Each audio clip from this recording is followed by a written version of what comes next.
Welcome, my name's Bryony, whether you're starting out with Victoria's Gender Equality Act or looking for a quick refresher, this session will show you why the work matters and exactly what's expected of you so you can drive real and lasting change. This webinar is being held on the lands of the Wurundjeri people of the Kulin Nation, and I wish to acknowledge them as the traditional owners. I would also like to pay respects to elders past and present and emerging and any other communities who may be watching today. Today's session has 4 parts. First, we'll look at why gender equality matters for staff, organisations and for the communities we serve.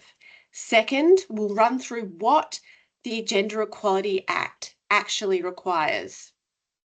Third, we'll unpack the reporting obligations you need to meet over the next cycle. Finally, we'll clarify the roles that keep everything moving from the head of your organisation right down to the team members who upload the data. By the end, you'll know the deadlines, the tools, and most importantly, the impact you can make. So let's get started. I would like to first pass over to our Commissioner, Dr. Nikki Vincent. Thank you, Bryony, and hello and welcome. Today's session is about your responsibilities under the Gender Equality Act. Gender equality isn't a nice to have, it's a fundamental human right and a legal obligation.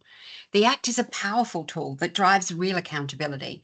It requires every duty holder to take action that is deliberate, measurable, and effective.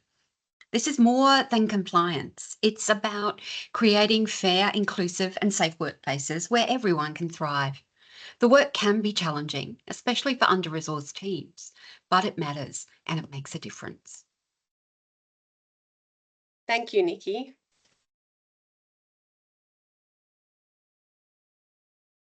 Before we dive into the Gender Equality Act, it's important to understand the current reality.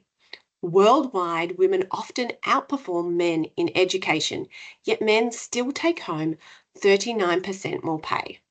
In Victoria, frontline roles are well balanced, but decision-making and pay lag behind. In public health, for instance, 78% of the workforce are women, yet under just half are CEOs. In local government, women are 2/3 of staff, but fewer than half of the senior leaders. And the gender pay gap in the health sector is at 33%. Overall, the experience of sexual harassment has increased by 1% for women in 2023 compared to 2021. So that's 6% to 7%, with 15% of young women experiencing sexual harassment in the workplace. For flexibility, our data shows that women are almost twice as likely as men to access flexible or part-time work arrangements.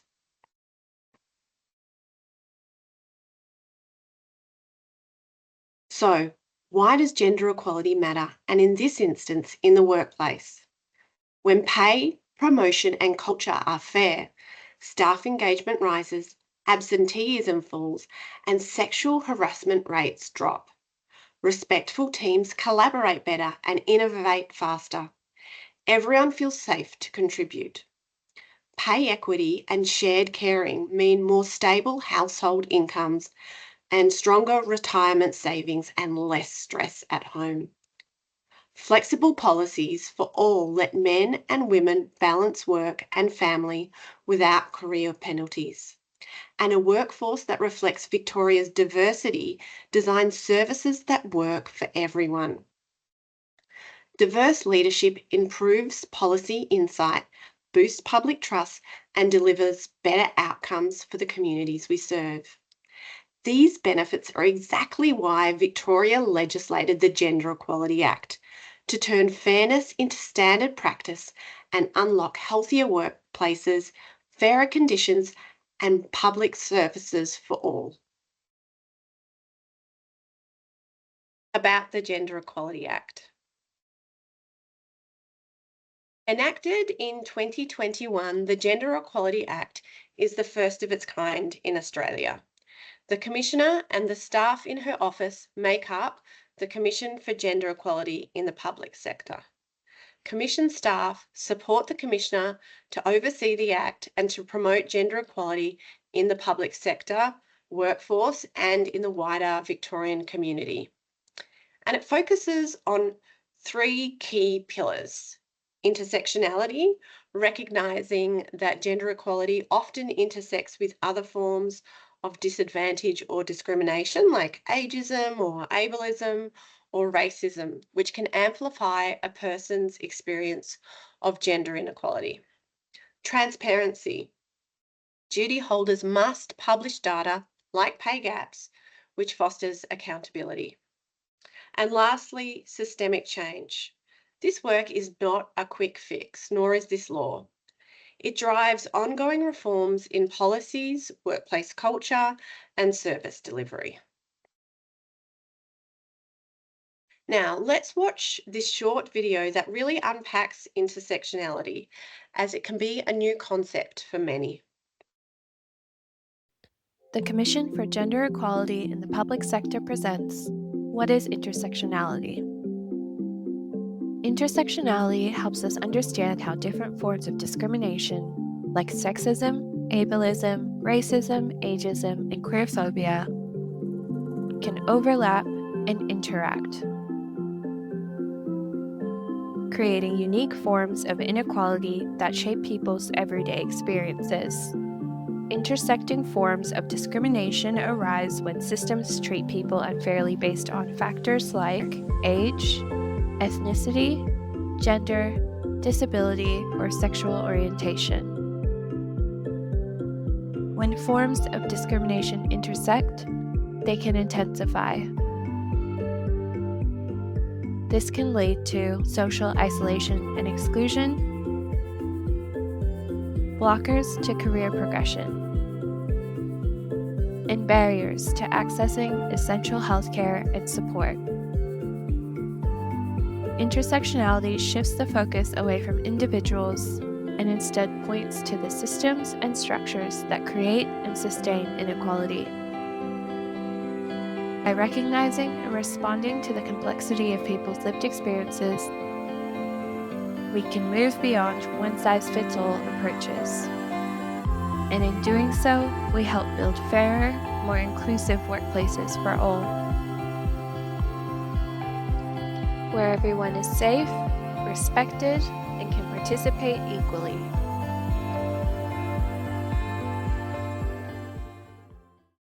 Our job as a gender equality regulator is to ensure organisations meet their obligations under the Act.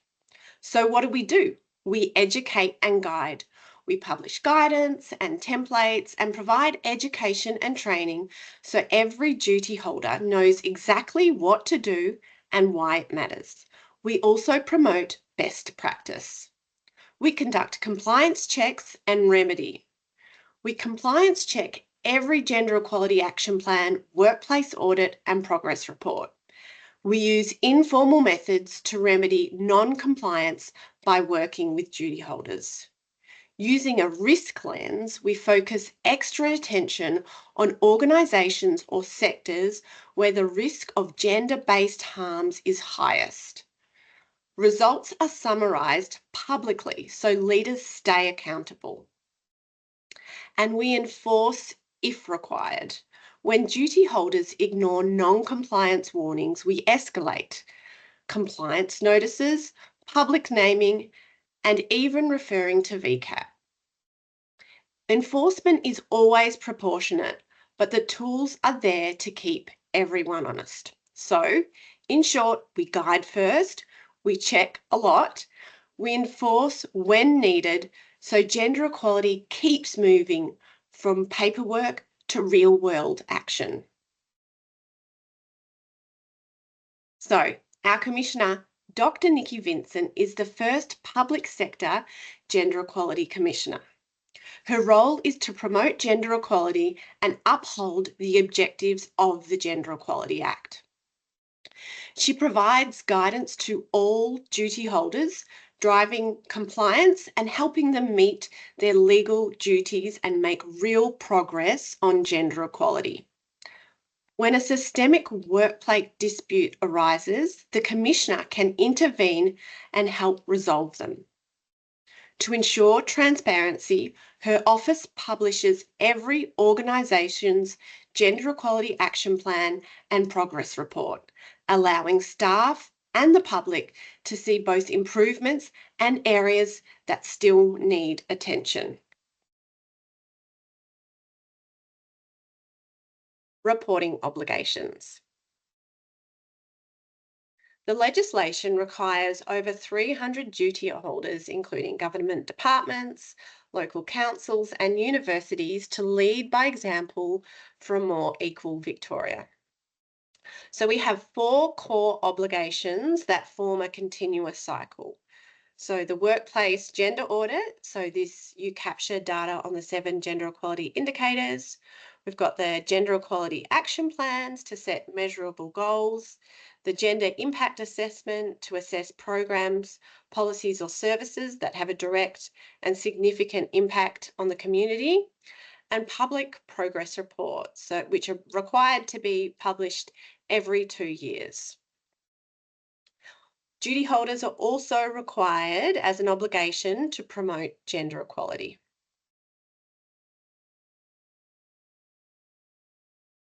Reporting timelines.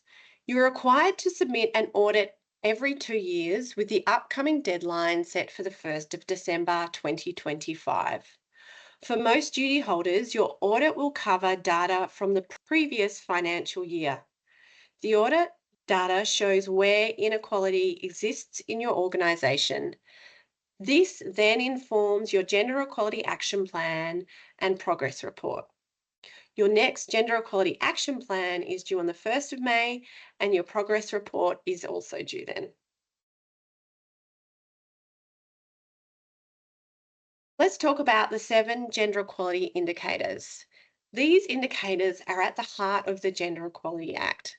They provide a well-rounded view of whether women, men, and people of self-described gender feel equally valued, respected, and supported. They represent the key areas where workplace gender inequality persists and where progress towards gender equality must be demonstrated. Through the audits, we gather data on these indicators. Through gender equality action plans, we develop strategies to address these. And through progress reports, we report on how we are tracking with them. These really keep the work accountable and focused.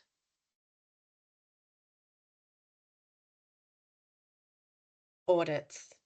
The audit is our evidence base. It's a structured review of workforce data and employee experience feedback, measured against the 7 gender equality indicators.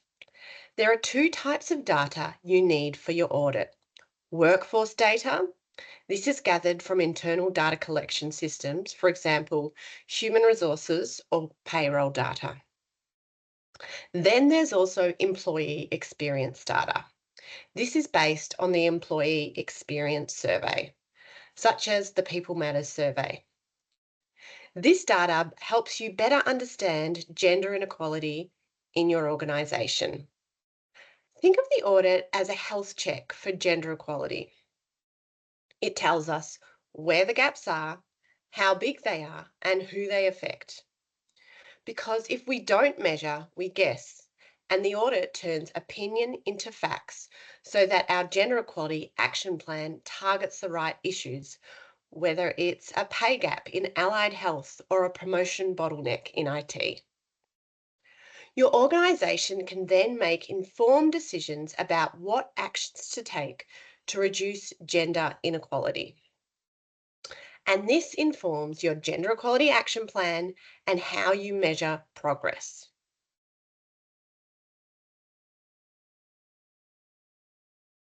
Your Gender Equality Action Plan. After you've audited your workforce, the next step is creating a Gender Equality Action Plan. Gender Equality Action Plans are 4-year roadmaps. It's a plan to make meaningful changes to improve gender equality in your workplace. They translate findings of each organisation's audit into clear strategies and measures for closing gender pay gaps, improving leadership balance, boosting flexibility, or preventing discrimination. Your Gender Equality Action Plan spells out timelines, accountability measures, resourcing, so that progress can be tracked and publicly reported on. Together, they turn data into practical steps that embed gender equality into everyday policies and the culture in your organisation and decision making across the public sector.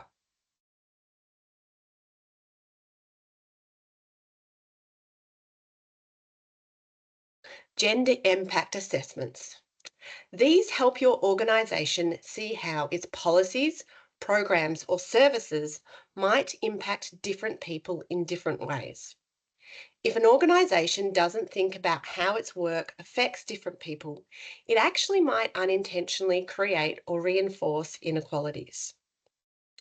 With gender impact assessments, you proactively ensure that policies, programs, or services with a direct or significant impact on the public don't disadvantage people based on their gender. For determining what direct is, if the public is the primary focus or target of a policy, program, or service, then it's direct. If it's an internal policy, then it's indirect and actually won't need a GIA. For knowing what is significant, funding alone won't determine this. You also need to consider the reach and depth of impact. So, the key steps in a gender impact assessment are to identify any policies, programs, or services that are up for review or that are new. To then assess the potential impacts. So, like, does your new service consider the needs of people of all genders, including intersectional factors like disability or cultural background? You then consult if needed, so talk to staff or stakeholders. You then refine the policy or service to ensure it's inclusive. Let's just watch a short video on Corangamite Shire Council.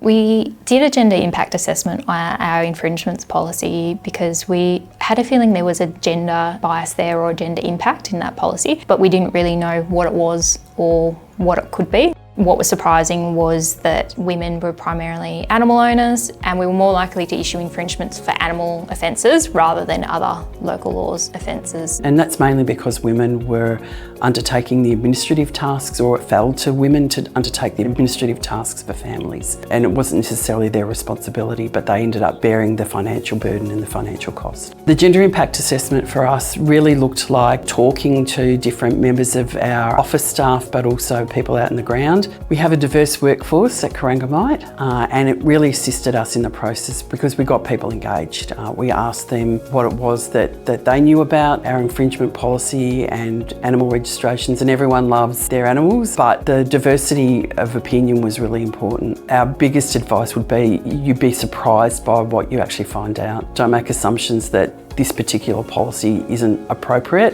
We would have initially thought that infringement policy is a very statutory regulatory approach, but what we've uncovered is the ability to really find that there is an impact and there is a difference and there is a gender bias out there for a range of different things. So we really encourage you to just get in there and have a go. Progress reports. Duty holders must show reasonable and material progress against the workplace gender equality indicators every 2 years. Your progress report is your organisation's public update on how well you're meeting your goals set out in your Gender Equality Action Plan and your opportunity to report on the gender impact assessments that you have conducted. It's compliance checked by the Commissioner to ensure that progress has been made. It shows where you've improved, which targets still need work, and any new challenges you may discover. The report also demonstrates to staff and the wider community how you're using data to address issues such as pay gap or underrepresentation in leadership. Publishing progress helps build trust and drives steady improvement.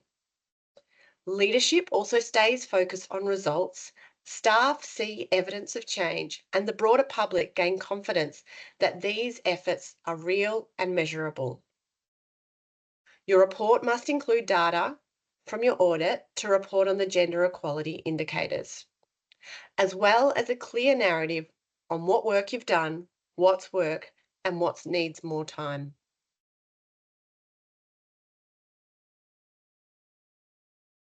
Roles. Before we wrap up, remember that meeting the Act's deadlines is a team effort, and we have designated roles. First up at the top of the tree, your CEO or whoever holds the highest office is the head of organisation. Under the Gender Equality Act, this person is ultimately responsible for meeting every obligation.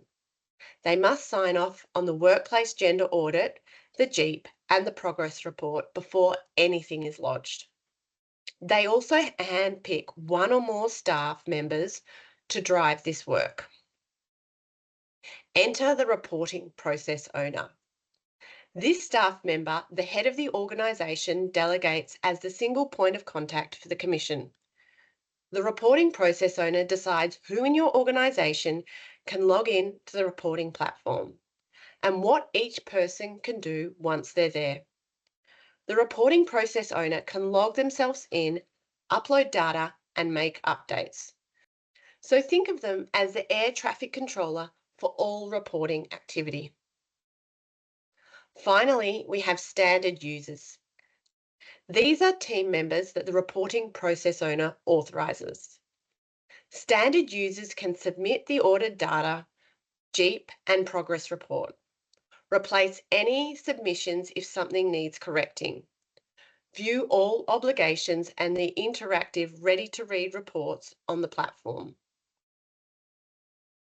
In short, the head of the organisation owns the outcomes, the reporting process owner manages the process, and the standard user handles uploads and updates. Thank you for taking the time to work through this induction. This really brings us to the end of our session. I hope now you have an overview of why this work is important, what the Gender Equality Act requires, and who is responsible for each step. If you would like to dive deeper into any parts of the process, the audit, the Gender Equality Action Plan, or the progress report, we have short obligation-specific videos on our website, along with full written guidance and templates. So go and check them out. And please contact us at the Commission if you need any further support. Also, please keep in touch. We will be releasing more support. So visit our website, follow us on LinkedIn, and subscribe to our newsletter. Thank you and have a fantastic day.